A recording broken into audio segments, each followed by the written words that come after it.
Assalamualaikum warahmatullahi wabarakatuh, anak-anak semua kelas 10.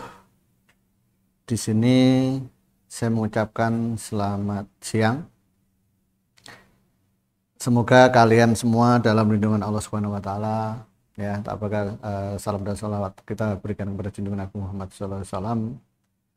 Semoga kita mendapat syafaat di kiamat. Amin. Mari anak-anak semua, sebelum kita mulai, kita berdoa dulu ya. Semoga kita dapat keberkahan, dapat keselamatan, dapat semuanya yang positif-positif. Doa mulai. A'udzubillahi minasyaitonirrajim. Bismillahirrahmanirrahim.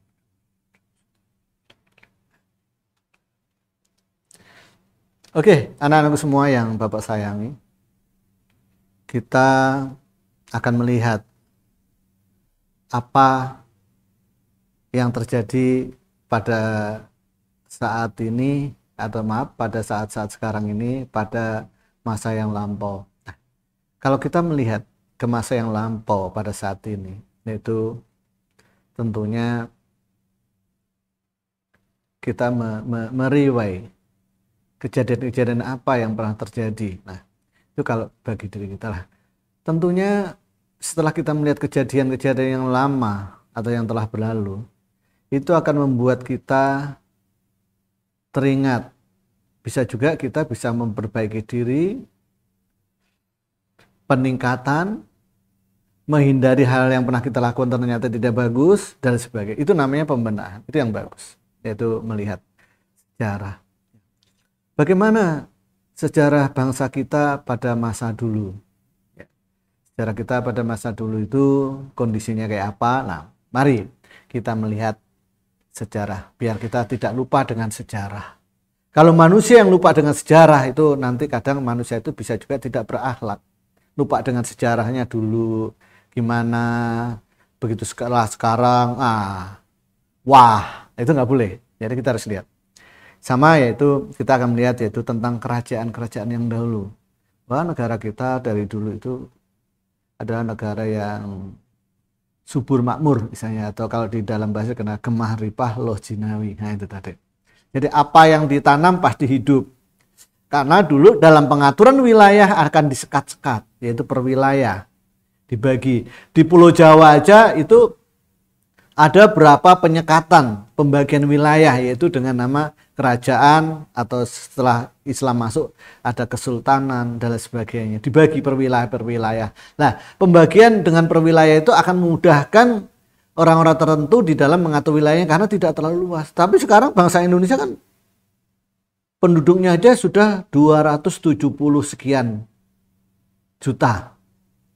Luas wilayahnya nggak kira-kira, ya kan?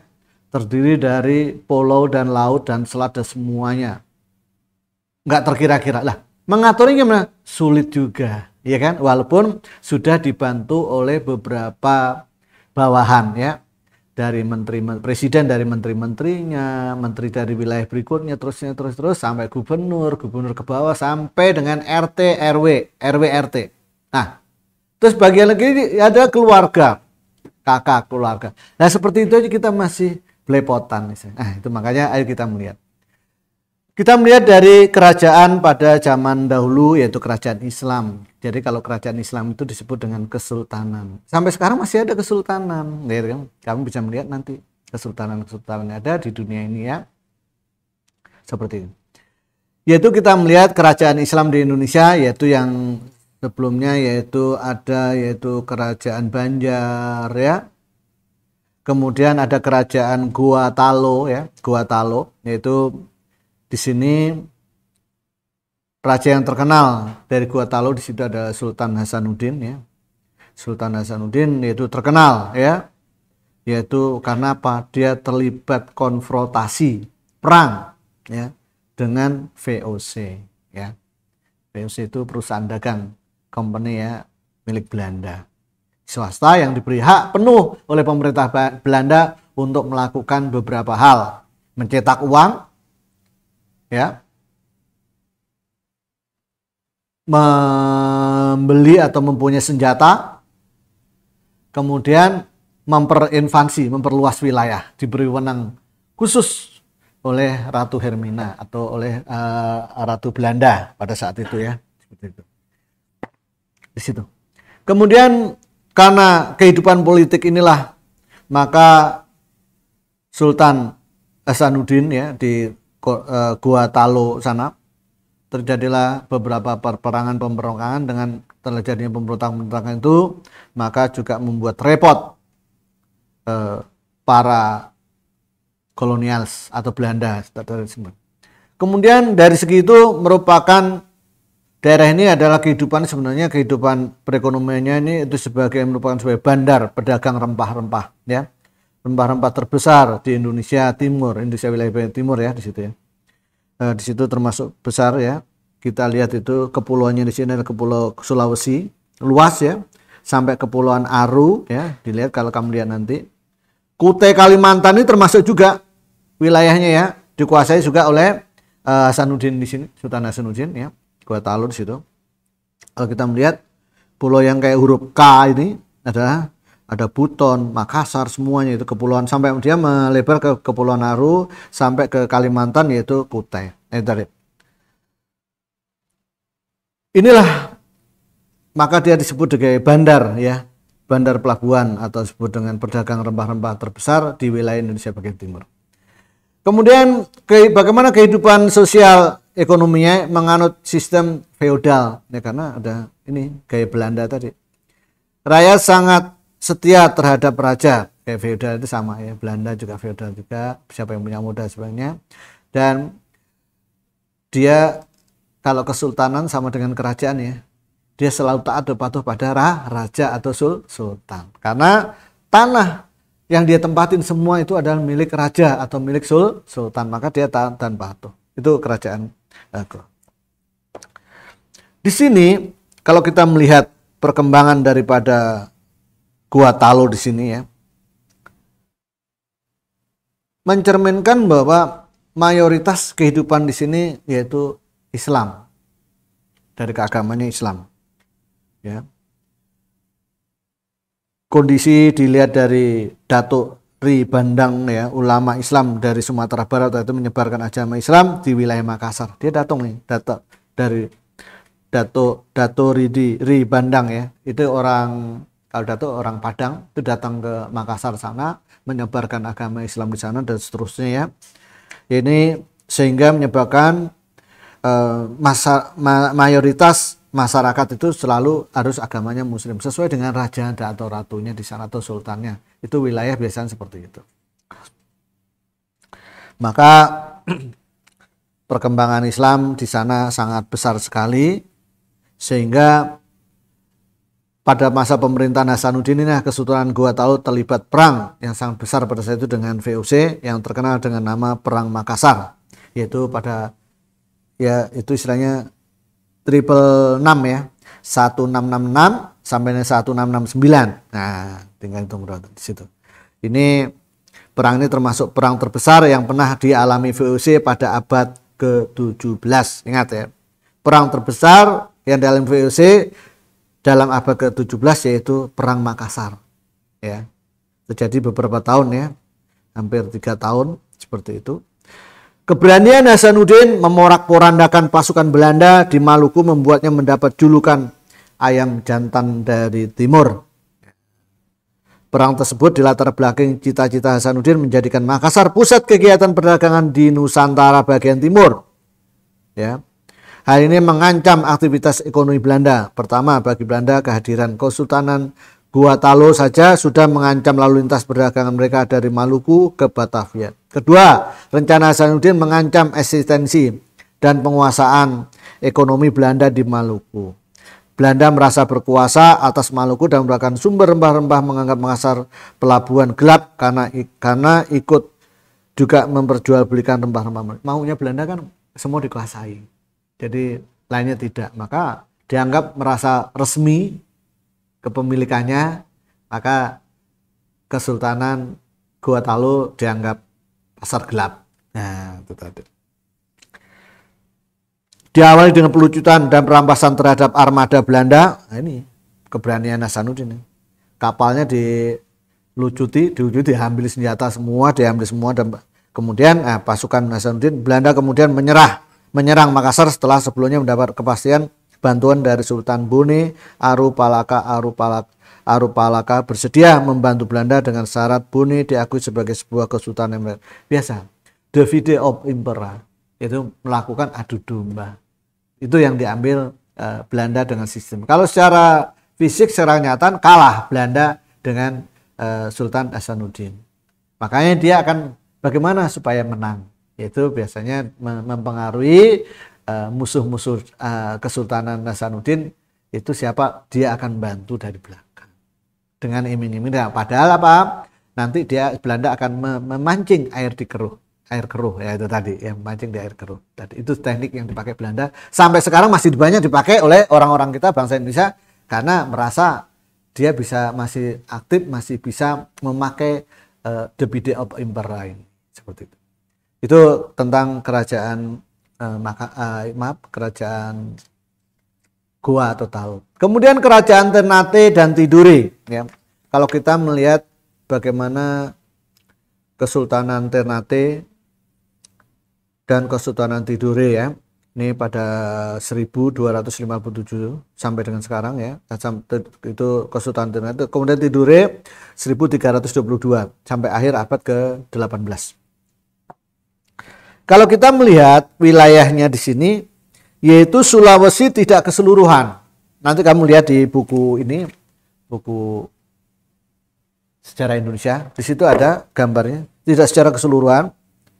Hanya huruf K yang atas sama yang bawah dikit, ya, termasuk Palu, ya, kemudian Gorontalo nggak masuk, Tabu, Ternate, Tidore, itu termasuk wilayahnya itu, yaitu wilayah yang disebut dengan tadi kerajaan Ternate dan Tidore seperti itu.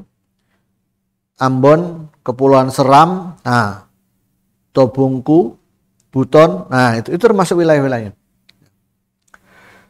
Kondisi sosial ekonomi atau sosial politik Kesultanan ini Ternate Tidore yaitu merupakan kerajaan yang sebelumnya bersaing di Maluku.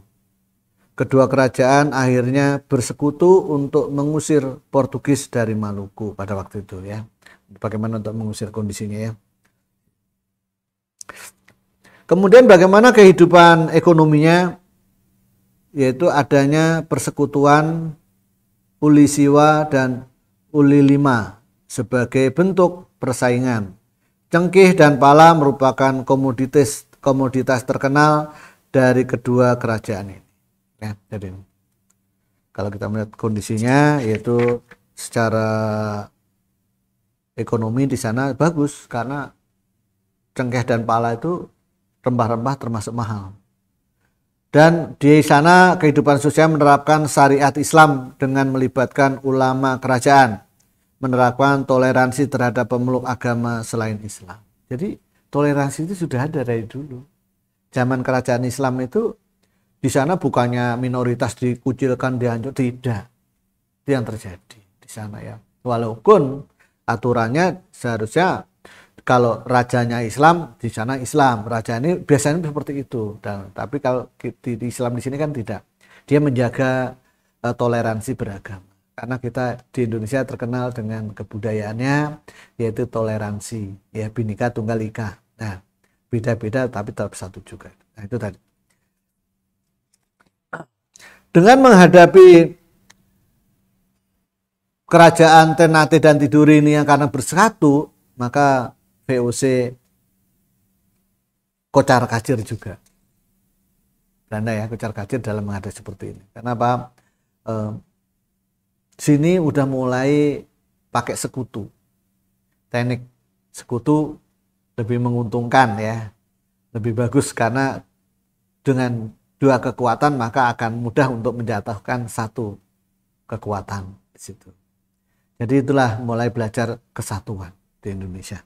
Wilayahnya ya tuh. Itu kemudian kita akan melihat di sana itu agama Katolik dan Protestan juga ada. Tetapi di sini agama Islam lebih berkembang di wilayah Maluku Utara. Masa kejayaan Imperium Nusantara pada bagian timur dipimpin oleh Ternate memang untuk sejak pertengahan abad ke-7, namun pengaruh Ternate sebagai sebuah kesultanan terus terasa hingga berabad kemudian. Ternate memiliki andil yang sangat besar terhadap kebudayaan Nusantara bagian timur, khususnya Sulawesi Utara dan pesisir timur dan Maluku. Pengaruh itu mencakup di bidang agama, adat istiadat, dan bahasa. Ternate di sini juga memiliki peran yang sangat besar dalam upaya pengislaman dan pengenalan syariat-syariat Islam di wilayah timur Nusantara dan bagian selatan Filipina. Nah, wilayah karena sudah mendekati ya. Bentuk organisasi Kesultanan serta penerapan syariat Islam yang diperkenalkan pertama kali oleh Sultan Zainal Abidin menjadi standar yang diikuti semua kesultanan di Maluku hampir tanpa perubahan berarti. Mari nanti kalian akan lihat ya. Itu kalau kamu lihat tentang pengaruh kondisi yang ada yaitu Ternate. Kemudian pengaruh kita akan melihat pengaruh kebudayaan Islam ya. Bagaimana politik, ekonomi, sosial, budaya. Nanti Bapak kirim PowerPoint-nya, Bapak kasih ya. Jangan khawatir, saya akan kasih di situ ya. Pengaruh kebudayaan Islam. Di sini ada politik, ekonomi, sosial, budaya ya. Yang pertama yaitu penyebutan kerajaan berubah menjadi kesultanan atau kesunanan ya. Ingat, kesultanan itu politik. Jadi dari kerajaan Hindu, Buddha, terus kemudian ke Islam, ya kita beralih penyebutan tentang kerajaan menjadi kesultanan atau kesunanan. Penyebutannya. Kemudian dalam menjalankan pemerintahannya, raja atau sultan dibantu lembaga penasihat yang dikenal dengan sebutan majelis lama, itu atau majelis ulama bisa majelis lamanya. Itu tentang politik tadi. Kemudian tentang ekonomi yaitu penerapan pajak dan bea cukai dalam perdagangan dan pelayaran. Nah, jadi sudah mulai canggih ya, pinter ya. Ada cukai, bea masuk, bea cukainya ada supaya barang yang keluar atau yang masuk itu ada persekian persen pendapatan untuk kerajaan atau kesultanan. Kemudian keberadaan sistem saham untuk membagi keuntungan dalam aktivitas perdagangan. Kita sudah mengenal dari dulu ya. Jadi para nenek moyang kita sudah canggih pada masa itu ya. Kita jangan khawatir ya udah. Jadi sudah ada pembagian keuntungan itu bagaimana? Karena di sini kesultanan ya, Islam sudah ada. Tidak mengambil upeti itu tidak ada. Persentase aja. Itu ajaran desa. Jadi tidak ada riba nanti di sini ya. Kemudian bagaimana dalam sosialnya? Sistem kasta itu dihilangkan. Sistem kasta tidak berlaku dalam masyarakat. Dulu kan ada golongan ningrat, ya, ada kasta Brahmana, Ksatria, ya, Beda dan Sudra. Jadi dihilangkan, nggak ada, semua sama. Manusia di hadapan Allah itu semua sama, di hadapan manusia sama, ya. Makanya kalau di Islam itu kita mengenal dengan adanya sujud. Kalau orang sujud itu menaruh kepala di tanah, di lantai. Itu berarti menunjukkan bahwa kita rendah. Ya, jangan hanya kasihan tanah, lantai, bumi yang hanya diinjak. Kita juga menyembah juga, misalnya menaruh di tanah. Jadi sama-sama antara bumi dan kepala kita sama. Jadi tidak ada suatu kesombongan. Berkembangnya adat dan tradisi yang bernuansa keagamaan itu dan dengan agama maka akan membuat manusia ketenangan. Ingat, apa itu agama? Agama sesuatu hal yang membuat manusia menjadi tenang. Nah gitu. Tenang, menjalankan apa? Tenang, karena ada sesuatu keyakinan. Ada di dalam kita, desire-nya ada itu. Oke. Kemudian budaya, berkembangnya agama Islam. Ya, budaya berkembangnya agama Islam. Berkembangnya kesenian bercorak Islam. Banyak corak Islam ya. Dikenalnya huruf dan bahasa Arab. Selain itu berkembang huruf Arab Pegon. Nanti dilihat Pegon itu apa ya, huruf Arab Pegon. Jadi kalau dulu kan huruf Jawa. Di Jawa ini namanya huruf Jawa. Hono Coroko Doto Sololo Monggo Botongo. Itu ada tulisannya masing-masing. Itu. Nanti kamu lihat karena kalau kamu punya kakek, orang tua atau kakek itu rata-rata dulu kalau dari Pulau Jawa, dari Jawa itu pasti diajarin huruf Jawa. Pasti ada itu. Karena tahun 80 itu masih ada belajar huruf Jawa, menulis huruf Jawa, biar nggak hilang. Seperti itu. Itu tadi. Kemudian berkembangnya seni sastra yang bernuansa Islam. Nah, di sini para wali dan penyebaran agama Islam itu menerapkan dari seni budaya Hindu-Buddha yang kira-kira di-upgrade dengan Islam. Jadi tidak mengurangi rasa hormatnya, tidak mengurangi ini, jadi tetap di-upgrade untuk sastra Islam. Jadi pintar itu para wali kita itu. Jadi tadi berkembang. Jadi itu tadi yang saya sampaikan pada kalian bagaimana perkembangan bukti pengaruh Islam dan sebagainya.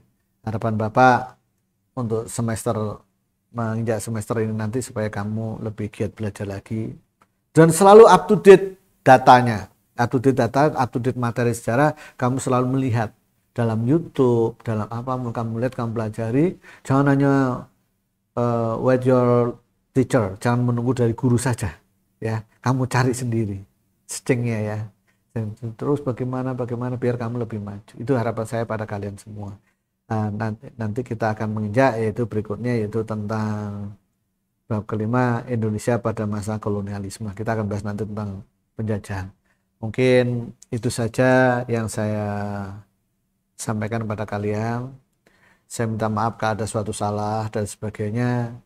Ada salah semua itu datang dari saya, yang benar datang dari Allah Subhanahu wa taala. Harapan saya kita harus merasa bersyukur dan kita harus mendoakan kedua orang tua kita, beri kesehatan semua, saudara-saudara kita berikan kesehatan semua. Dan kalian tentunya jangan lupa tetap menjaga prokes kesehatan walaupun pandemi ini sudah mulai berkurang, tapi jangan lengah, tetap gunakan masker. Lupa Samji nggak pakai masker ya, sekarang ini ada, karena ini saya ada kamu, saya lepas dulu. Itu tadi ya, harapan saya pada saya, Anda. Jadi kalau salah saya minta maaf. Jangan lupa jalankan yang muslim ibadah sholat 5 waktu, hormati taati perintah kedua orang tua. Hukumnya durhaka kepada orang tua kalau berani, ya itu aja. Mungkin saya akhiri sekian. Assalamualaikum warahmatullahi wabarakatuh.